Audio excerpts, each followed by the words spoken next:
நடிகர் விக்ரம் தற்போது தங்கலான் படத்தில் நடித்திருக்கிறார்.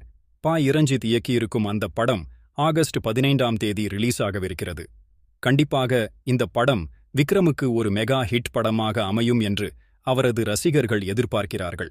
மேலும் இந்த படத்தை ஆஸ்கருக்கு அனுப்பவும் படக்குழு திட்டமிட்டிருப்பதாகவும் ஒரு பேச்சு ஓடிக்கொண்டிருப்பது குறிப்பிடத்தக்கது. இந்தச் சூழலில் படத்தில் நடித்திருக்கும் டேனியல் கால்டாகிரோன் இரஞ்சித் குறித்து பேசியிருக்கிறார். தங்கலான் படத்தில் முக்கியமான வேடத்தில் ஆங்கில நடிகர் டேனியல் கால்டாகிரோன் நடித்திருக்கிறார். அவர் இரஞ்சித் குறித்து தனியார் ஊடகம் ஒன்றுக்கு அளித்த பேட்டியில், இயக்குனர் இரஞ்சித்துடன் நீண்ட சந்திப்பு நடைபெற்றது. ஸ்கிரிப்டை கூட படிக்காமல் கதாபாத்திரத்தை நான் ஏற்றுக்கொண்டேன்.